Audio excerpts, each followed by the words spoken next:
Hey guys, this is J.Anthony with another watch review. Sorry for the delay, it's been a while since I put a review up. Today we're going to look at one of my favorite watches, especially as an affordable watch. As you can see, it's another Orient. Today we're actually going to look at probably the most famous of the Orients, and this is going to be their diver, which is common termed the Mako. So it comes in this box, which it's covered in a soft covering. I don't think it's leather, but it's okay. And on the back of the box, there's another Orient logo. And there's the timepiece, which we'll take a look at in a sec. Some extra links that I took out, and you'll also see the Orient manual. Basic setting of the watch. It says mechanical watches. This watch is an automatic, as are the majority of Orient watches. And then here, if I can get it out, is the international warranty information. And as you can see on here, it says Orient Watch Company Limited, Tokyo, Japan. For those of you unfamiliar, Orient is a Japanese brand. It's actually part of the Seiko group now. They were bought out a little while back. And as I mentioned earlier, most of their watches are mechanical, and actually all of their mechanical movements are made in-house. And let's move on to the watch itself. Here we have the Orient, again, common name Mako, the Orient Diver. There it is there with the blue face. And we'll go ahead and take it off this little pillow so we can take a look at it. First of all, we can show you how the clasp works. It's a double security. It has two secure features. So the first is this little pop-up tang. And then you squeeze the tabs on either side to release it. And you'll also notice on the back of the clasp the Orient logo. And there's this nice little like cross hatching on the clasp as well. The fold over itself has got an okay finish on it. It's, again, remember here, not a very high-end watch. This watch retails for a couple $100s. I actually picked this one up used for $85, which was a steal. Price being that you shouldn't expect a super fancy clasp on it. As you can see from the back, there is no diver's extension, unfortunately, which is kind of a glaring omission for a true diver's watch. But otherwise, it's got a pretty decent clasp on it. Snap down and flip over the tang. You'll notice that on the bracelet is brushed, but on the sides it's actually got a polished finish, which is kind of a cool effect. So again, brushed on the parts that actually make contact, and then polished on the sides.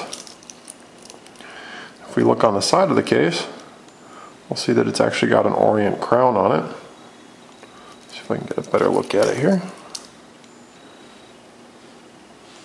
It's kind of hard to see. Actually, they did a pretty nice job. It looks better in person than it does on camera, but it's actually quite nice. Both crowns, which I'll show you in a little bit, are screw down for water tightness. If you look at the face of the watch, as you can see, it's ticking. This is an automatic watch. It uses an Orient in-house movement. As you can also see, it's a day-date feature. The bezel is unidirectional. It takes a little bit of effort to get it moving, but it's still highly functional. Unidirectional meaning it only moves one direction. Bidirectional goes both ways. Unidirectional is actually preferable for a diver's watch because it means worst case scenario you can only add time to your dive, you can't subtract. For those of you that are not familiar with what this bezel does, it's to time your well, to keep track of any time, but on a diver's watch it's intended to keep track of time underwater. So you set the stop right here to the minute hand when you go underwater, and then you'll see as the minute hand goes around, it'll keep track of your elapsed dive time, which you can see on the outer ring. And again, being unidirectional, you can only bump it and add time. So worst case scenario, you come up early because you added time, but it will prevent you from actually subtracting time and staying under too long. If we zoom in here, you'll see that it says it's good water resistant to 200 meters, which I believe is about 660 feet. You'll see that it's also got, again, that date feature that I referred to. The top of the dial says Orient Automatic. It's got a nice little applied logo. Doesn't show up beautifully on camera, but in person it's actually quite nice. The lettering is raised as well and hand applied on the dial. It looks pretty decent. You'll see on the minute hand there's a nice little red indicator on there too. Looks kind of cool. And the bottom of the dial, it's hard to show up on here. It says it's got a Japanese movement. The entire watch, to my understanding, is made in Japan.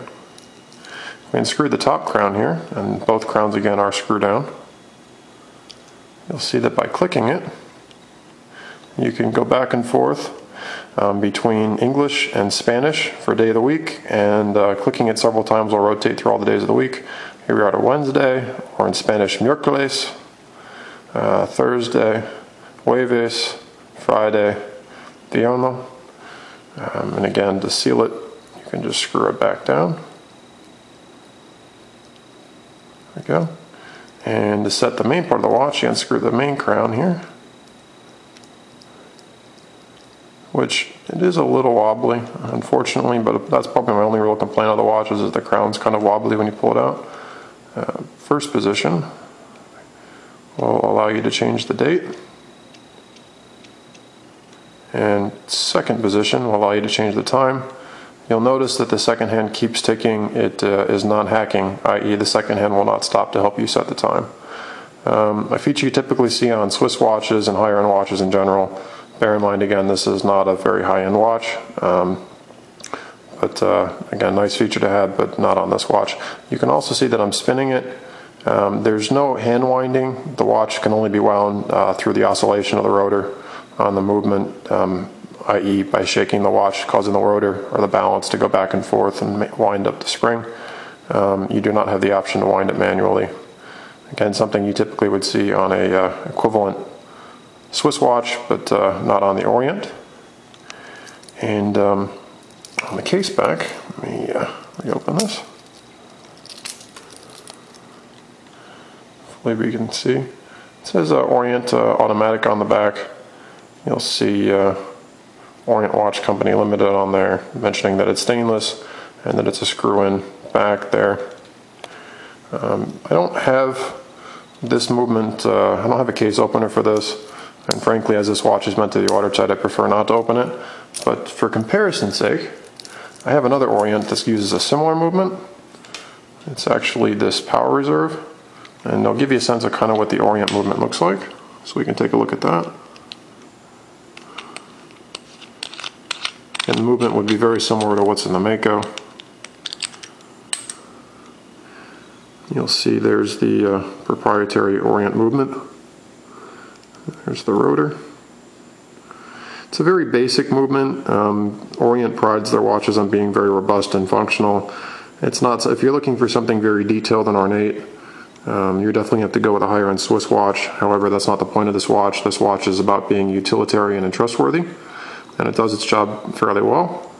I've never had an issue with any of the Orients that I've owned, and I've had quite a few. You can see my other videos. I believe this movement is about 21,000 beats per hour, give or take. And there you can see the rotor.